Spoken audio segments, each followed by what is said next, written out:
हर हर महादेव जय शिव शंकर जय मां पार्वती। प्रिय भक्तों, भगवान भोलेनाथ मां पार्वती की कृपा सदा आप और आपके परिवारजनों पर बनी रहे। आप सभी का दिन शुभ और मंगलमय हो। आप सभी को सावन माह की हार्दिक शुभकामनाएं। प्रिय भक्तों, आज मैं आप सभी को सुनाने जा रही हूँ सावन माह की महात्म्य कथा। हर रोजाना नित्य नियम से हमारे चैनल पे सावन माह की महात्म्य कथा सुनाई जाएगी। आप सभी लोग रोजाना नित्य नियम से इन कथाओं को सुनते रहिएगा। आप सभी को बहुत बहुत धन्यवाद जो मेरी इन कथाओं को आप सुनते हैं। कहा जाता है कि सावन हिंदू पंचांग के अनुसार वर्ष का 5वां महीना पड़ता है। इसे वर्ष ऋतु और महीना या पावस ऋतु भी कहा जाता है, क्योंकि इस समय बहुत वर्षा होती है। इस माह में अनेक महत्वपूर्ण त्योहार माने जाते हैं, जिसमें हरियाली तीज, रक्षाबंधन, नाग पंचमी आदि प्रमुख हैं। कहा जाता है कि त्योहारों की विधिवत की तो भारत की विशेषताएं की पहचान है। सावन यानी सावन माह में भगवान शिव की आराधना का विशेष महत्व है। इस माह में पड़ने वाली सोमवार सावन के सोमवार कहे जाते हैं, जिनमें स्त्रियां तथा कुंवारी कन्याएं भगवान शिव के निरुक्त व्रत आदि रखती हैं।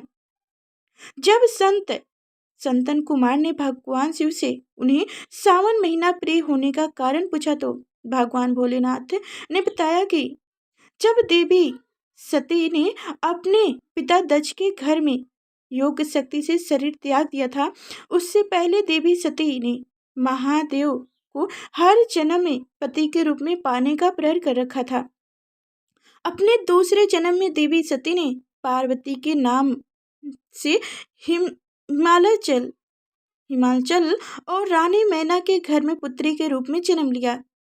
पार्वती ने युवावस्था के सावन महीने में निराहार रहकर कठोर व्रत किया और शिव को प्रसन्न कर उनसे विवाह किया, जिसके बाद ही महादेव के लिए यह विशेष हो गया।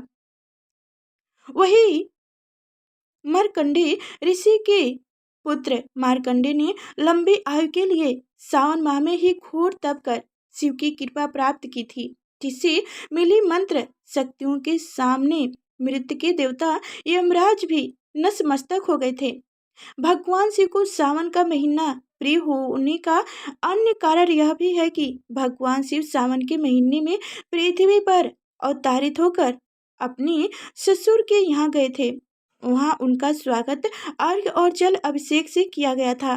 माना जाता है कि प्रत्येक वर्ष सावन माह में भगवान शिव अपने ससुराल आते हैं। भूलोक पर वासियों के लिए शिव कृपा पाने के लिए यह उत्तम समय होता है। पौराणिक कथाओं में वर्णित आता है कि इसी सावन माह में समुद्र मंथन किया गया था। समुद्र मंथन के बाद जो हलाहल विश्व निकला, उसे भगवान शंकर ने कंठ में समाहित कर सृष्टि की रक्षा की, लेकिन विश्वपान से महादेव का कंठ नीलवर का हो गया। इसी से उनका नाम नीलकंठ महादेव पड़ गया। विश्व के प्रभाव को कम करने के लिए सभी देवी देवताओं ने उन्हें जल अभिषेक किया, इसलिए शिवलिंग पर जल चढ़ाने का खास महत्व है। यही वजह है कि सावन माह में भोले को जल चढ़ाने से विशेष फल की प्राप्ति होती है।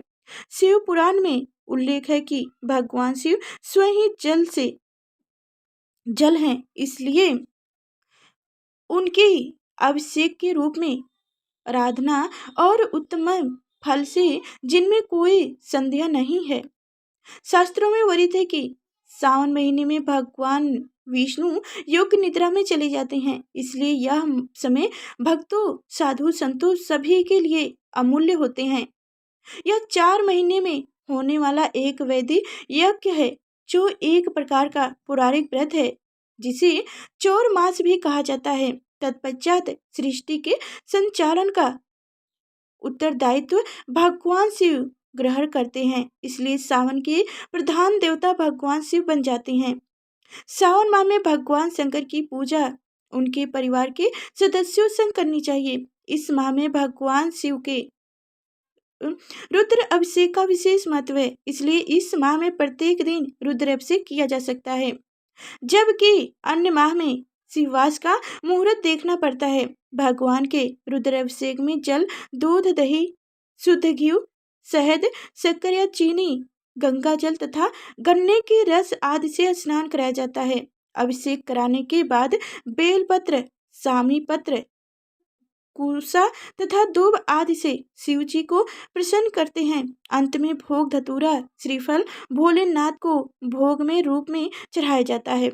शिवलिंग पर बेलपत्र तथा समी पत्र चढ़ाने का वर्णन पुराणों में भी किया गया है। बेलपत्र भोलेनाथ को प्रसन्न करने के शिवलिंग पर चढ़ाया जाता है, प्रसन्न करने के लिए शिवलिंग पर चढ़ाया जाता है।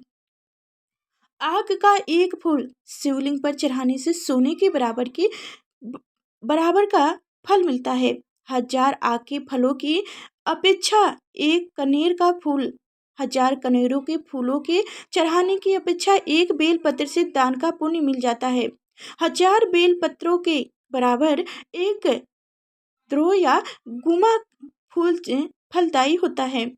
1000 गुमा के बराबर एक चिचेरा, 1000 चिचेरा के बराबर एक कूस का फूल, 1000 कूस फूलों के बराबर एक समी का पत्ता, 1000 समी के पत्तों के बराबर एक नीलकमल, 1000 नीलकमल से ज्यादा एक धतूरा और 1000 धतूरों से भी ज्यादा एक समी का फूल शुभ और पुण्य देने वाला होता है। यह भगवान भोलेनाथ को प्रिय फूल होते हैं, प्रिय पत्ते होते हैं, जो भगवान शिव शंकर को अति प्रसन्न होते हैं, उन्हें चढ़ाया जाता है। तो इसलिए अब सुनिए सावन माह का महात्म्य पहला अध्याय कथा। तो ध्यानपूर्वक कथा को सुनिए। सैनक जी बोले, हे सुत, हे महाभाग्य, हे व्यास शिष्य, हे अकम, आपके मुख्य कमल से अनेक आख्यानों को सुनते हुए हम लोगों की बहुत अच्छी लगी। अर्पित बार बार सुनने की इच्छा बढ़ती जा रही है। मन आपकी बारी को बार बार सुनने की मन कर रही है, इच्छा कर रही है।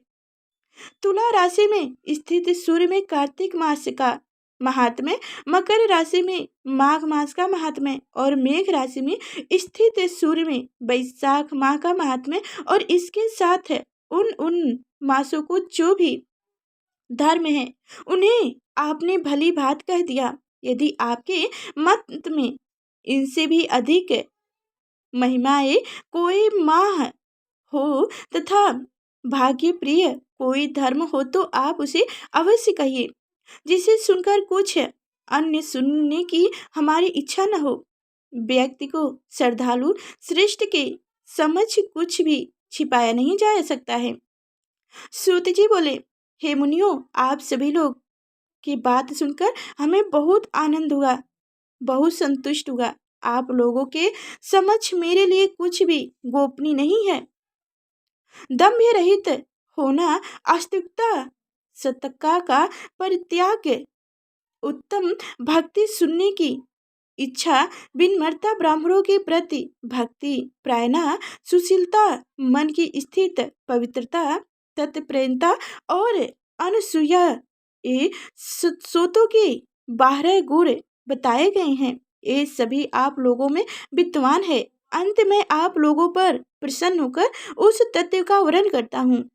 एक समय प्रतिभाशाली संत कुमार ने धर्म को जानने की इच्छा से परम भक्ति से युक्त होकर विनम्रता पूर्वक ईश्वर भगवान शिव से पूछे। संत कुमार बोले, योगी के द्वारा आराधनीय चरण कमल वाले हे देव, हे महाभाग्य, हमने आपसे अनेक व्रतों तथा बहुत प्रकार के धर्मों का श्रवण किया, फिर भी हम लोगों के मन में सुनने की अभिलाषा है। बारहों मास में जो भी मास सबसे श्रेष्ठ, आपकी अत्यंत प्रीति करने वाला, सभी कर्मों की सिद्धि देने वाला और अन्य मास में किए गए कर्म आदि इस मास में किए जाए तो वह अंत्य फल प्रदान करने वाला हो, हे देव, उस मास को बताने की कृपा कीजिए। साथ ही लोक ग्रह की कामना से उस मास के सभी धर्मों का भी वर्णन कीजिए। ईश्वर बोले, हे संत कुमार, मैं अत्यंत गोपनीय भी आपको बताऊंगा। हे सुरव्रत, हे विधन नंदन, मैं आपकी इच्छा तथा भक्ति से प्रसन्न हूँ। बारहों माहों में श्रवण मास यानी कि सावन मास मुझे अत्यंत प्रिय है। इसका महात्म्य सुनने योग्य है। अंत इसे श्रवण कहा गया है। इस माह में श्रवण नक्षत्र युक्त पूर्णिमा होती है, इस कारण से भी इसे श्रवण कहा गया है। इसमें महात्म्य के श्रवण मात्र से यह सिद्धि प्रदान करने वाला है, इसलिए भी यह श्रवण संज्ञा वाला है। निर्मल गुण के कारण यह आकाश के सदृश है, इसलिए नभा कहा गया है। इस श्रवण मास के धर्मों की गणना करने में इस पृथ्वी लोक में कौन सामर्थ हो सकता है।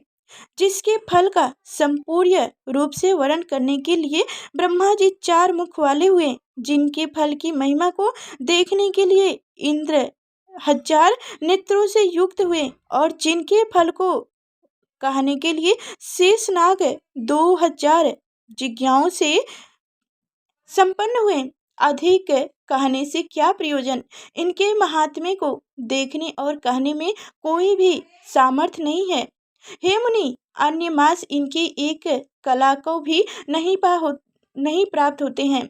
यह सभी व्रतों तथा धर्मों से युक्त है। इस महीने में एक भी दिन ऐसा नहीं है जो व्रत से रहित दिखाई देता हो।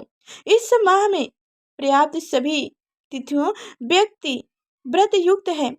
इनके महात्म्य को संदर्भ में मैंने जो कहा वह केवल प्रशंसा मात्र नहीं है, और जिज्ञासा भक्तों, अर्थ की कामना करने वाले, मोक्ष की अभिलाषा रखने वाले और अपने अपने अभिष्ट की आकांक्षा रखने वाले चारों प्रकार के लोग, ब्रह्मचर्य, गृहस्थ, वनप्रस्थी, सन्यासी, आश्रम वाले को इस श्रवण मास में व्रत अनुष्ठान करना चाहिए।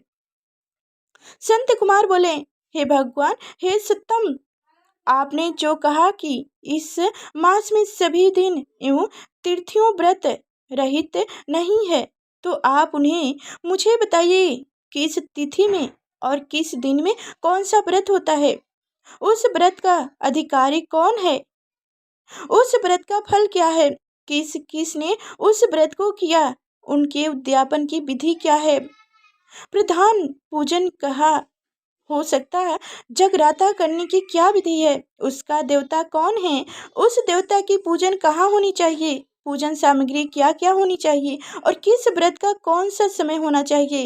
हे प्रभु, वह सब आप मुझसे बताइए।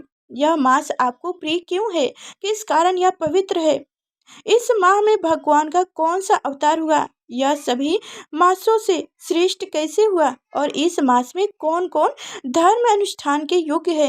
हे प्रभु, इन सब बताएं हमको। आपको समझ मुझे अज्ञानी का प्रश्न करने में कितना ज्ञान हो सकता है, अंत आप संपूर्ण रूप से बताएं। हे कृपालु, मेरे पूछने के अतिरिक्त भी जो जो शेष रह गया हो उसे भी लोगों के उद्धार के लिए कृपा करके बताइए। रविवार, सोमवार, मंगलवार, बुधवार, बृहस्पतिवार, शुक्रवार और शनिवार के दिन जो करना चाहिए ओ विभो, वह व्रत, वह सब मुझे बताइए।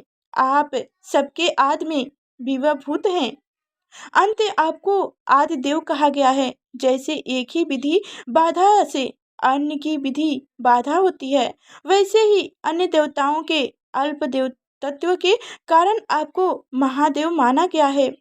तीनों देवताओं के निवास स्थान पीपल वृक्ष में सबसे ऊपर आपकी स्थिति है। कल्याण रूप होने के कारण आप शिव और पाप समूह को हरने के कारण आप हर हैं। आपके आदि देव होने में आपका शुक्ल वर प्रणाम है, क्योंकि प्रकृति में शुक्ल वर ही प्रधान है, अन्य वर विकृत है। आप कपूर के समान गौर वर के हैं, अंत आप आदिदेव हैं। गणपति के अनुष्ठान रूप 4 दल वाले मूलाधार नामक चक्र से, ब्रह्मा जी के अनुष्ठान रूप 6 दल वाले स्वादिष्ट नामक चक्र से, और विष्णु के अधिनिष्ठ रूप 10 दल वाले मणिपुरी नामक चक्र से भी ऊपर आपके अष्टीन होने के कारण आप ब्रह्मा तथा विष्णु के ऊपर स्थित हैं। यह आपकी प्रधानता को व्यक्त करता है।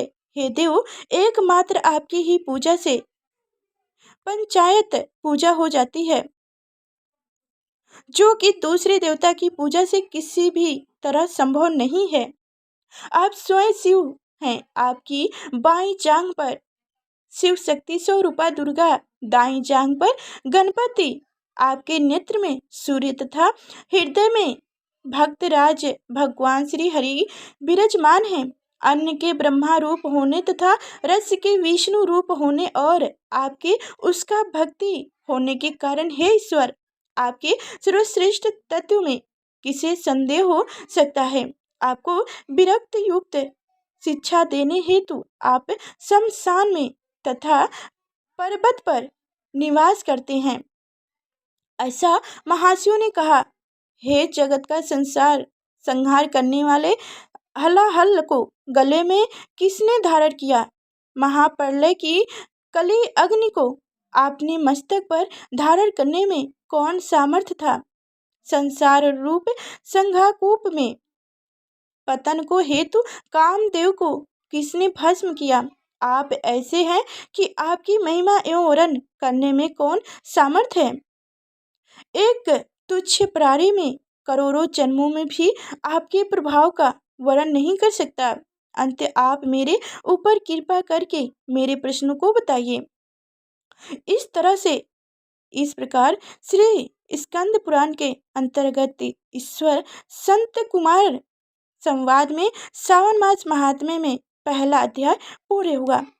प्रेम से बोलो शिव शंकर की जय हो, माँ पार्वती की जय हो। तो प्रिय भक्त करो, आगे की अध्याय कथा कल आप सुनेंगे, दूसरी अध्याय कथा। तो फिर अगले नेक्स्ट वीडियो मिलेंगे, तब तक के लिए